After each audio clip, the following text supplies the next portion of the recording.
You are listening to the Bat Flip Podcast, a baseball podcast from Belly Up Sports and the Belly Up Podcast Network. Here are your hosts, Damian and Matt. Welcome back, everyone, to the Bat Flip Podcast. My name is Damian, here with my co-host, Matt, coming to you on January 18th of 2021. Got a pretty fun episode today. We're going to jump to the AL Central breakdown. We had another potential Hall of Fame or future Hall of Famer retire. We'll talk about that a little bit. And, I know we had said at the end of last episode that we were going to talk about the Hall of Fame announcement this week, but I actually misread the calendar and the announcement isn't until next Tuesday. So that'll be on next week's episode, and we'll just continue on with the breakdowns of the American League this week and just pick the Hall of Fame discussion up next week. But before we jump into the breakdown and then the future Hall of Famer retirement potentially, how you doing, Matt? I'm doing all right. I was a little sick last week, but I'm better now, and just been hanging out, watching some sports, watching some basketball, football this weekend. Um, I'm excited to talk about a little bit of baseball. There hasn't been too much news going on lately, so once a week when we have our show is usually the only time I get to talk about baseball too much. It's just not all that much to talk about, so um, definitely excited to get into it. But yeah, everything's going pretty well, and I'm ready to get started here. Well, glad you're feeling better. I know last week when we were talking, you had felt pretty bad, and that's kind of why we had ended up pushing the episodes off, and I wasn't feeling great myself. But we're back to normal, and I'm glad you had that your scares are good and you're back to being healthy. But let's go ahead and jump in. We have our the Jon Lester ended up retiring this actually on Wednesday before our last episode, and we just kind of spaced it with the Hall of Fame talk. But Jon Lester's a guy who's 16 years in his career, 200 career wins on the nose, actually exactly 200. I think it was a 3.66 ERA for his career with a 3.78 FIP. So his peripherals kind of line up with what kind of pitcher he was throughout his career. Almost 2,500 strikeouts. Most known for his 9 years in Boston, and then signing in that with that Chicago Cubs team right there in 2015, right before they started their their playoff runs and everything. But what was your impressions on Jon Lester's career? Well, Jon Lester was a fantastic pitcher for his career. He put up a really nice stat line. The 2,700 innings in his career. A 8.1 strikeout per nine, 2.93 walk per nine, pretty solid numbers there. 3.66 career ERA. My impressions are that Jon Lester was a fantastic pitcher. Was on a lot of real memorable teams. The '07 Red Sox that won the World Series. And he pitched in that postseason some. Even though that was really his second year in the big leagues. He was on the obviously the 2013 Red Sox that won the World Series. The 2016 Cubs were definitely the most memorable team he was on, breaking their long World Series drought. But he's a guy who, I always thought of as a really solid pitcher. I don't know if he's quite Hall of Fame worthy for me. I don't think he had a stretch where he was just unbelievably dominant. He had a couple of really good seasons. 2014, 2015, 2016 was a really good stretch for him. You also look at, a little bit of the, 08, 09, 10 seasons were really solid, but I don't think he ever put up like a, 3 or 4 year stretch where he was just untouchable. To put him in that Hall of Fame category. He was just a real durable, long-term pitcher who had a couple of borderline ace level seasons, who was typically like a really, really good number two pitcher. I kind of put him in that like Mark Burley, Tim Hudson type category for me. But what a great career for him, and congrats to him on his retirement. Hope everything, hope he has a great retirement. So. Yeah, I had thought that Lester was going to retire at the end of 2020. It had just kind of seemed like that was the way it was going. His contract with the Cubs was up. And then he ended up signing a 1 year deal with Washington. And then I guess he had said about halfway through the year decided that he really did want to retire, and ended up getting traded to the Cardinals, and was able to secure his 200th win. So, really happy that he was able to come back and get that 200th win. I know it's a big milestone for pitchers. Uh, to reach that kind of 200 win mark, or even numbers on the marks. But it's going to be sad to see him go. He wasn't kind of what he was earlier in his career, but still one of the better pitchers that probably won't get talked about enough for our kind of generation of, at least mine and yours generation of baseball. But congrats on his retirement. let's go ahead and jump into the AL Central breakdown now. We'll go ahead and start with the Chicago White Sox, who ended up winning this division, going 93-69.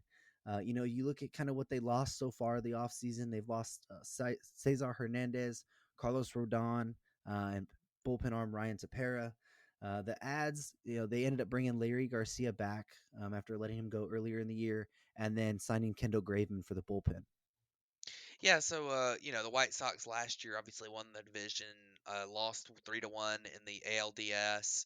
Um, I think their biggest thing, their outlook, if you will, for next year and what the going forward is, take that next step. I mean, last year they were really good. It was really their best year. It was kind of their breakout year. I know they made the postseason year before last in the shortened 2020 season, but this was really their breakout year. They had, Lance Lynn and Giolito pitched really well, but they also had the Carlos Rodon breakout and the Dylan Cease breakout this past year that really helped them put up a four deep that rivaled anybody's four deep in the major leagues on the pitching staff. And then, look at their bullpen was insanely good and their lineup was good. I mean, they were really one of the better teams in baseball. They only won 93 games, but really felt like a team that, with a little bit more injury luck, could have won well over 100 games.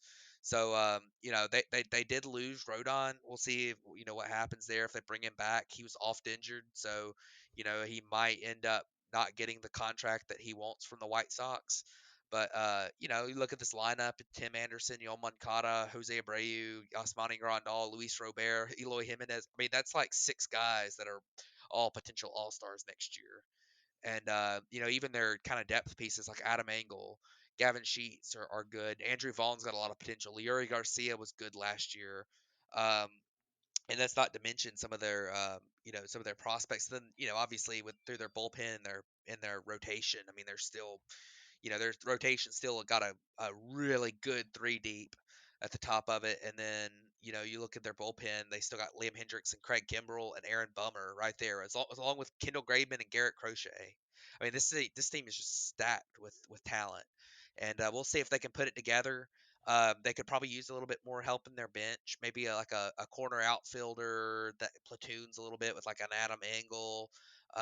Obviously, I think Andrew Vaughn's going to DH, but they still got Gavin Sheets as well for DH. And I mean, I think this team is, as built right now, is like far beyond the favorite in this division. And they still got room to maybe even get better if they got the payroll space for it. So I really like the White Sox this year. Yeah, and another thing to look at is I know you mentioned Craig Kimbrell there, but there's still a lot of talk that they might trade him as well. So that would be interesting to see. Another thing I think that they could use is like a swing man or like a long man that could either be a starter or kind of pitch that multiple innings out of the bullpen. Dallas Keuchel, who pitched 160 innings last year, he was not good. He was at a 5.28 ERA. I know they're gonna try to Kopech back in the rotation, at least to start the year. But he only pitched 69 innings and last year, and he hasn't pitched a full major league season in I think 2 or 3 years. So they're going to need somebody else that could be able to fill in the innings through Kopech. I know they do have Rolando Lopez down there who could probably fill that role as well, and maybe they do a Kopech and Crochet type. Hey, you start the season as the starter, and this one's the long man, and kind of go back and forth with that. But just somebody else, and maybe that's a potential. With Craig Campbell trading that, maybe you get somebody in that as well, and that would help clear out the payroll space. If they don't have it right this second, but that's another interesting thing that they could do. And I think they're far and away still the best team in this division, and I don't think it's really close. Yeah, no doubt. I mean, nobody else. I don't even know if anybody else right now I'd pick to go 500. So I mean, the White Sox are, if they're healthy this year, they'll win 10 more games than they did last year. They'll be over 100 wins if this team as constructed now stays healthy. Absolutely. Well, we'll go to the second place team in this division, and that's the Cleveland Guardians. Hey, I got it right this time. Yeah, Got it there you right. go. Didn't say the Indians, Right. but until But until right then. But yeah, but looking at their additions, their really only addition was a new name. So um, they haven't really added much so far. And then their losses weren't hurting too bad. They lost Roberto Perez, who they actually, I believe, DFA'd. Um, and then they also lost Brian Shaw, who was actually pretty good for them in the bullpen, and Harold Ramirez, who did play some outfield for them. Perez was club option declined, but Club option decline. That's what it was. Okay. yeah, the only two things they added was the Sandy Leon and Yel De Los Santos, and those are both minors deals. And like you said, they didn't lose much as far as their major league team. Harold Ramirez is probably another one that he had played quite a bit for them, but they ended up I think DFAing him or outrighting him. Yeah. But no, they actually traded him to the Cubs. That's right. Yeah. But if you look at kind of what their team is they're not young where they have a bunch of time to rebuild. A lot of their players that they're counting on are starting to get into the middle 20s to upper 20s.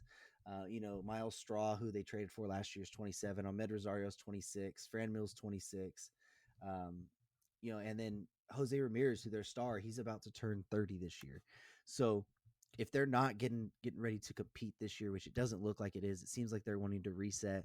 A potential deadline deal for JRAM is something that they could use as a need, and just really restack the young talent and try and go for a next year or two later down the line. If they do plan to compete this year, they need to get some outfield help and they need to get some more bullpen because that starting rotation is really good. Shane Bieber, Cal Quantrill, Zach Plesac, Aaron Savali, and Tristan McKenzie. That is a good 1 through 5 for your starting rotation. But their bullpen, you got Clase and Karinchak who were really good.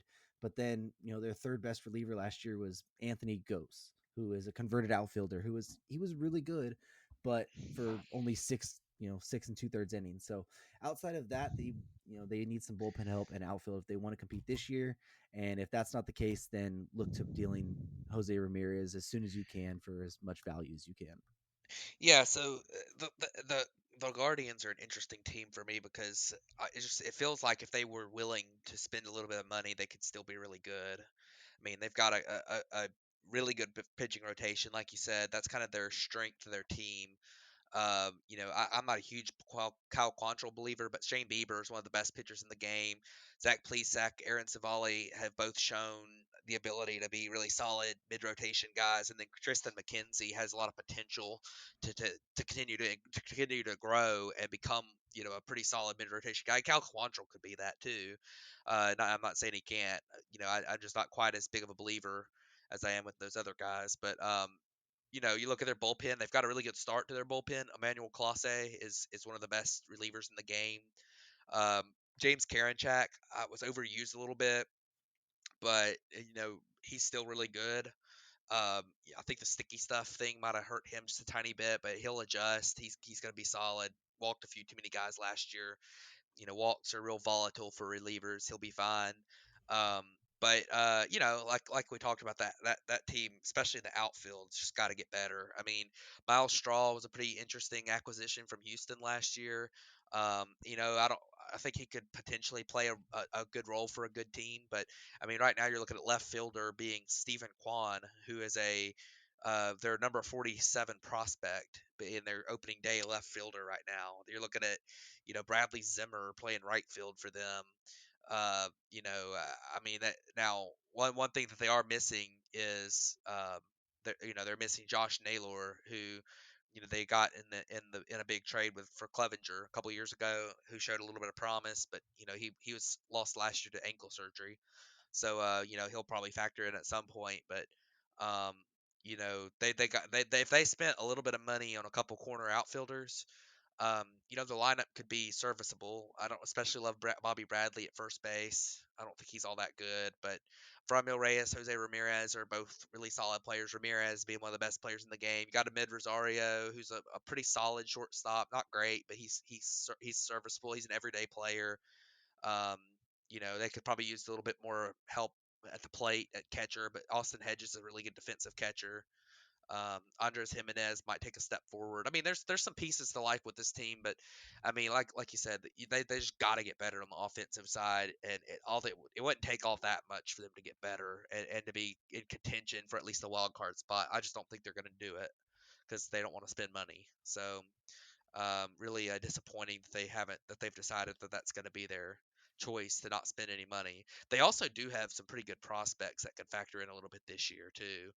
So we'll see if they end up factoring in like a guy like Tyler Freeman or they have Bo Naylor, who's a double A catcher. They've got some interesting prospects that could come up and factor in. So Just it's kind of a shame that this team's not going to be able to reach their potential because it sounds like they're not going to spend money. So, Yeah, Nolan Jones would be another one that could oh yeah, potentially Nolan be that Jones for sure. that right field guy because he's played some right field in the minors. But talking about a team that didn't want to spend much money to a team that has been a big spender so far in this offseason. That's the third place team in this division, the Detroit Tigers, who finished the year 77-85. But I would say that was a lot better than me, you, or pretty much anyone really expected from the Tigers this past year. And then looking at their who they lost list, I joked earlier when we were prepping the show, like how did they win this much when you're losing guys like Jose Urania, Julio Teheran, Willie Peralta, Derek Holland. Like those were some of your people who gave you, a good amount of innings this year. Also losing a guy like Nico Goodrum, who was a solid utility guy, Grayson Griner, who played catcher for them for a while, and then Matt Boyd, who was a guy that they was top of the rotation starter for them um, for a while. But but then you look at who they added. Tucker Barnhart's really good defensive catcher. And then they ended up spending the big money with Eduardo Rodriguez and Javier Baez.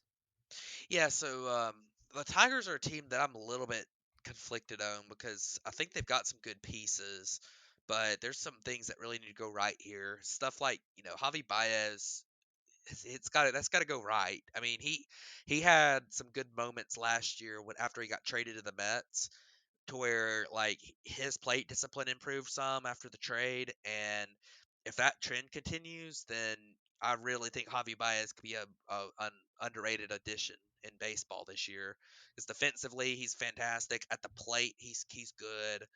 Um, but you look at some pieces. They got some underrated players. Jamer Candelario is a very underrated player. Robbie Grossman is a criminally underrated. But and you've got a couple young guys like Akil Badu, that might be that might be for real. But I mean, they don't seem to have that much depth. I look at maybe like a guy like Tucker Barnhart. I mean, Miguel Cabrera is just not capable of playing at a high level anymore, and he's gonna start for them, I guess, because he's Miguel Cabrera. But Jonathan Scope's just okay now. Um, not to say he couldn't have a good year, but he's not great. This team's going to struggle defensively. I think the real interesting parts of this team are going to be the guys that come up. How are they going to do? Like Spencer Torkelson's probably going to be up this year, and he is as good of a hitting prospect as we have in baseball right now. You look at their pitching: Casey Mize, Tariq Skubal, Matt Manning, all those guys, Tyler Alexander, and then more guys they have in the minor leagues that could potentially come up. All those guys are potential.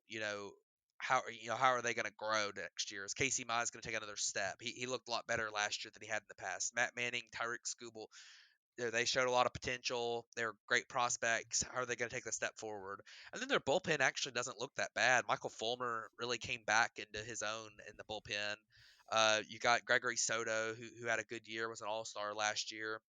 And then you look down their list. I mean, you've got some pretty nice pieces like Joe Jimenez, even who was awful last year, has had good seasons in the past where he was, a capable reliever.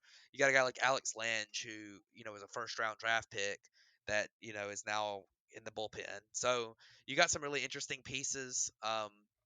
You got a couple pieces that'll probably come back. I don't know if Spencer Turnbull will be back at all this year. He had Tommy John surgery in July. I would assume he probably doesn't come back, but he was pretty good last year.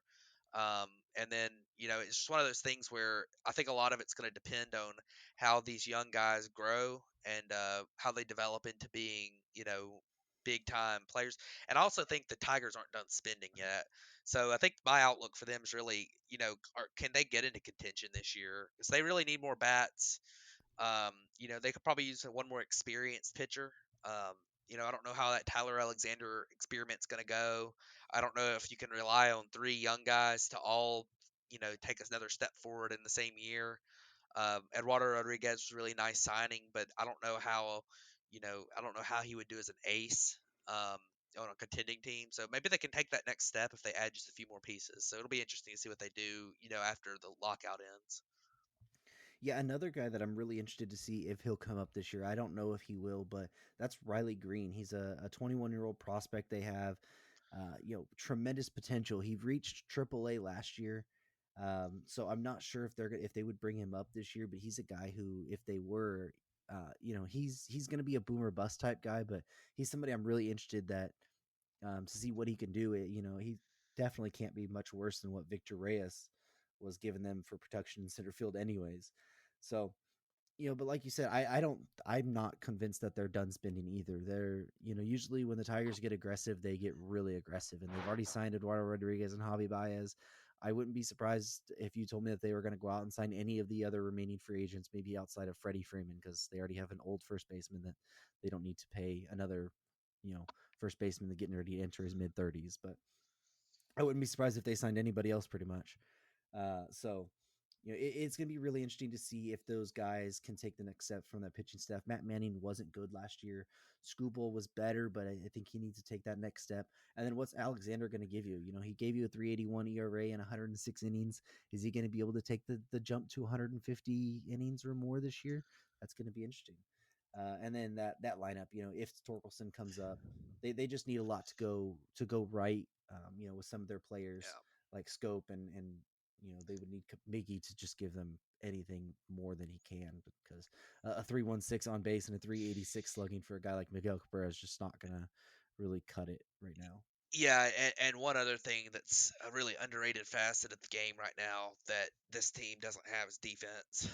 Yeah, And I mean, Javi Baez is a great defender at shortstop, but other than him, they really don't have any good defenders on the entire roster. Like in the starting lineup, Tarka Barnhart's a good defender at catcher, but out in the field, Jonathan Scope really can't play second base anymore. He really should be playing first base, and um, it's interesting. I think that we'll see what happens. I'll be interested. I don't know, and you got like on a Kill Badu. Like, is he gonna be? I mean, he was good last year. Is he gonna take another step forward, or is he a flash in the pan? Like, we just right. don't know. So it'll And be he was interesting to see. more of a platoon guy last year, so he's gonna have He to need to was. play a lot more too. Yeah, 461 at bats or plate appearances last year. So he didn't play every day. So Mm-hmm. we'll see what happens. I'm intrigued by this team. They're going to be a lot more entertaining than they were because last year went probably about as best case scenario as it could have, and they were 8 games under 500. So, Right. that's not a you know that's not a very good team. And this year I could see them having a similar record, but just being a much better team than they were with the similar record. So Absolutely. as they are right now, at least. Yep. So let's go ahead and jump to the fourth team that finished in this division, and that was the Kansas City Royals, who finished 74-88. You look at their loss lists as well. They lose some of their veteran pitchers, Wade Davis, Greg Holland, Irvin Santana, guys who were kind of on the back end of their career, with Wade Davis actually even retiring already. And then Kyle Zimmer's another guy who they ended up DFAing. They haven't added much. They just added a reliever from Arizona by the name of Taylor Clark, who hasn't been very good in his career. I think last year had almost a 5 ERA. They're a team that they've been in the rebuilding phase. I think they kind of overperformed a little bit last year, kind of on the back of Salvador Perez just carrying the entire team.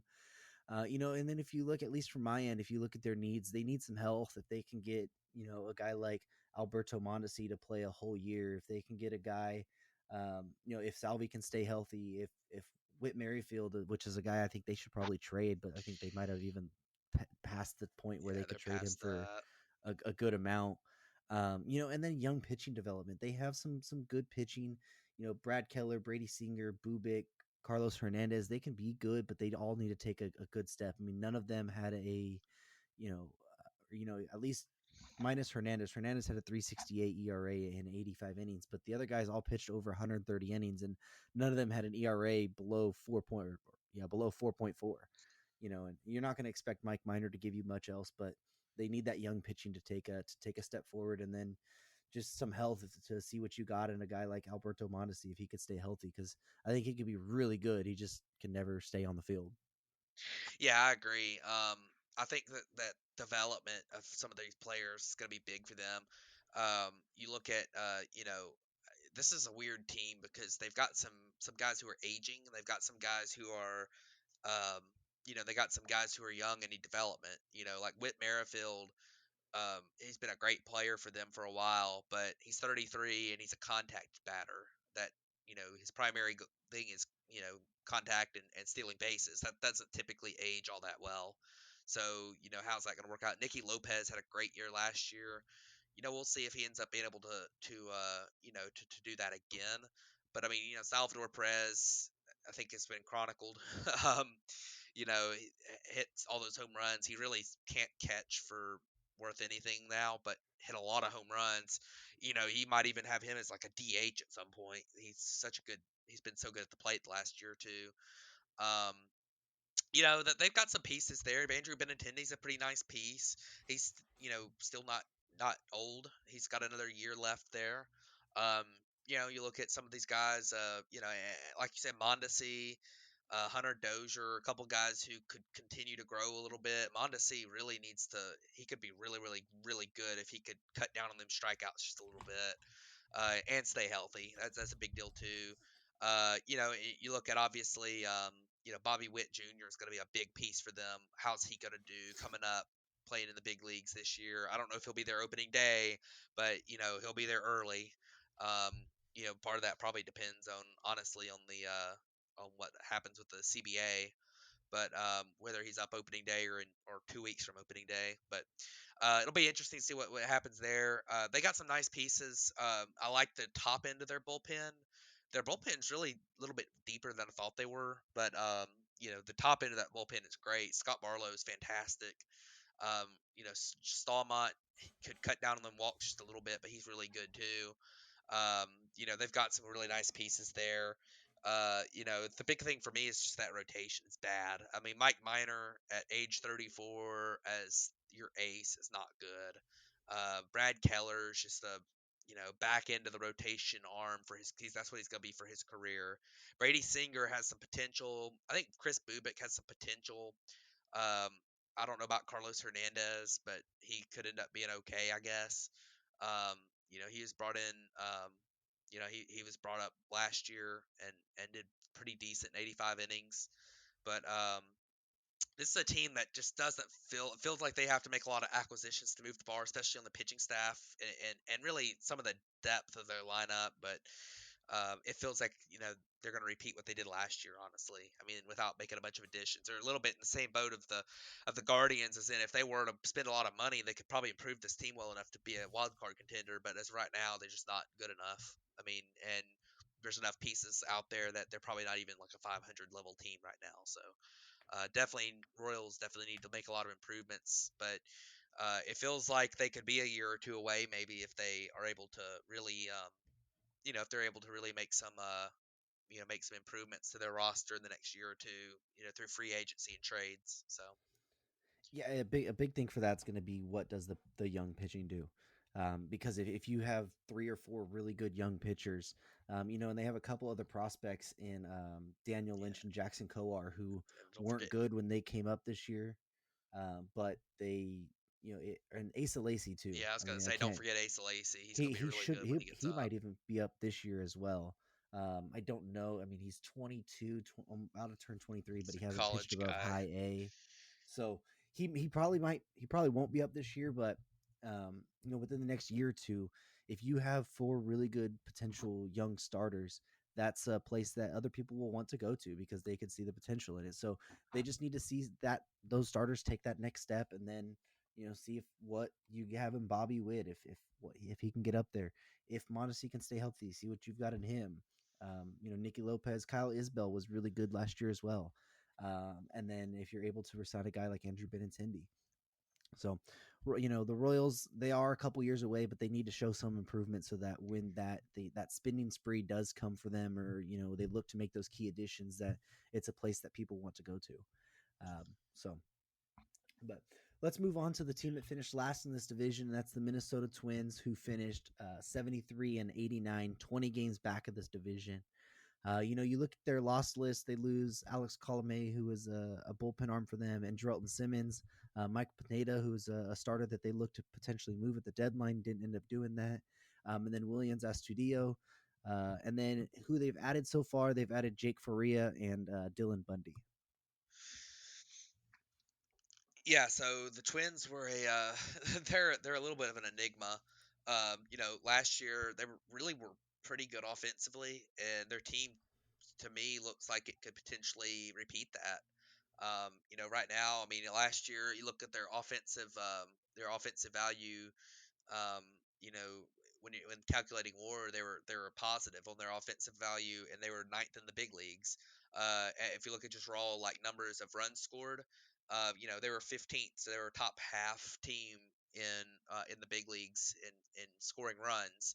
But their problems come in as being just atrociously bad defensively. One of the worst. Bottom five.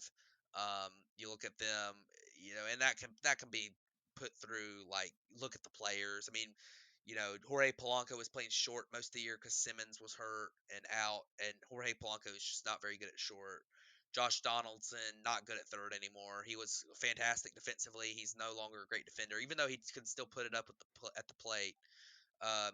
Their outfield, when Buxton's not playing, just doesn't have really good defenders out there.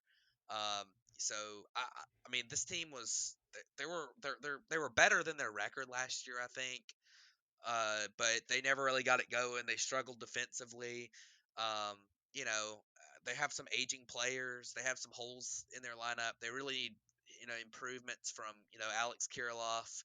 Trevor Larnock's kind of an interesting player. They really need him to step up some, but some of the guys in their lineup just aren't going to cut it next year. You look at like Miguel Sano's just not a very good player. I mean, he's okay, I guess, but he's just not a great player. I mean, Luis Arias, if he could hit the ball, slug a little bit better, he'd be good. But he's a slap hitter, and he doesn't really have a great defensive position.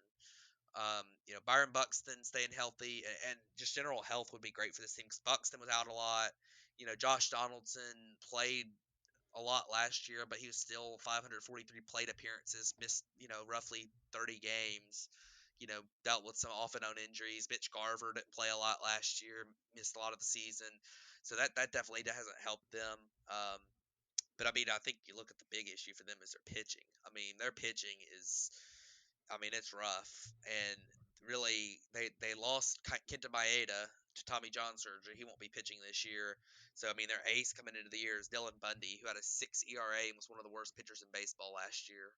So, and other than that, they've got a bunch of no-name guys who have never really done anything in their careers that make you think that they're gonna, take a step forward. But Bailey Ober may have a shot to be a little bit better. He had pretty decent peripherals last year. Um, but especially when it comes to like strikeout to walk ratio, but he got hit around a lot, gave up a lot of home runs, so maybe he could take a step forward this year. But I mean that's just not a very good looking rotation. Their bullpen's just not very deep. They got a couple good guys at the top, but this is a team that to me they could maybe be a borderline contender if everything goes right, but the pitching is so bad. I mean, they'd have to add a couple of starters, and I just don't know if they're going to do that right now. I mean, they seem to be kind of hell bent on having taken like a year off of contention. I don't think they want to take like a full fledged rebuild, but maybe a retool and maybe go after a couple pitchers next off season via trade and stuff. So it'll be interesting to see what they do. That they're at least they've got enough pieces to be an interesting team. So. Well, I hate to break it to you. They took a year off of contending this year, finishing last in the division. But Well, yeah, but you when I say that, I mean last year they were trying; they were just failing at it. I know it was the joke Yeah, for what no, you were I saying. got you. I But got you. you make a good point. Looking at their starting pitching rankings for last year, they in walks per nine they were 7th, but in every other pitching category they didn't rank above 20th. ERA they were 25th, WHIP they were 20th, Ks per nine 24th, hits per nine 25th, homers per nine 26th. Like they were not good starting pitching wise. Even their bullpen wasn't the greatest. They were a little bit better. WHIP was 15th, strikeouts per nine was 16th. Walks per nine was 9th, but then they're 20th, 19th, and 24th in the other 3 categories. So this is a team that the pitching and defense, like you said, the defense is really, really bad. I think they are a little bit more interesting because they actually do have some good prospects that could come up. Royce Lewis is a guy who could be up within the next year or two. Jordan Blazovich, Johan Duran, Simeon Wood Richardson, and Drew Strotman. Those are 4 pitchers that could come up, 4 young pitchers that could come up and have, a decent impact on that starting rotation, and maybe a couple of them are really good. They still do have Austin Martin as well, who could be an outfielder for them. They could put him and Royce Lewis as that second shortstop type guy. Middle infield duo with Buxton up the middle. So they do have a little bit of prospects that could help them make this, like you said, maybe take the year off, get some younger pitchers if they do want to give these guys a chance, maybe get another ace level guy if they trade a couple of them and want to get back contending sooner. But if you look at a team like this compared to a team like the Tigers, where they don't have much prospect depth and they're going to have to spend a lot of money, I don't think the Twins have to if they give their younger guys a shot and they're able to develop that defense, because they really are a good offensive team. It's just they got to find somewhere to get some defense, and to get that starting pitching to be a lot better. And the starting pitching will be better if they have a better defense. That's something that doesn't get talked about enough. Why the problem with the Phillies the past couple years has been they have really good starters, but the defense has been awful. So they're not getting the most out of their starters unless it's Wheeler and Nola striking out 14 people a game. So the Twins, they are a lot closer, but they do need to make some strides on the pitching if they want to compete this year. And if not, then give those young guys a shot and see if they can set you up for a year or two down the line, to where you can be that really competitive team again, because they do have some good young pieces. Buxton's still 28, Polanco's still 28, Kepler's about to be 29, but then you have Kirilloff, Larnach, and then if you throw in Royce Lewis and Austin Martin with that, I mean, that's a pretty good 5 to 6 core that's right around their starting to enter their prime of 28 through 30 age, and then the younger guys. But another thing they can use, maybe another bench guy as well. But Yeah, I um, think everyone in this division, other than I mean maybe the White Sox, needs to add a lot to have any chance of contention. I mean even wild card level. I mean yeah, there's especially not a with lot. especially with how the AL East was, which we'll talk about that, in one of the upcoming episodes with their 4 teams that were competing last year. The AL West, who have been making moves, the Angels have made moves, the Mariners have made moves, the Rangers are trying to push their way up. We're not, even though if they're not there yet. Um, and then the Astros are still going to be there, even though they've lost Correa. They still could bring him back, but they're still going to be a competitive team for a wild card. So it's going to be hard for any of these teams to try and win this division at all, and then the White Sox are just going to beat up on this division. So, Yeah, absolutely. but do you have anything else that you wanna hit on or talk about in this one before we wrap it up?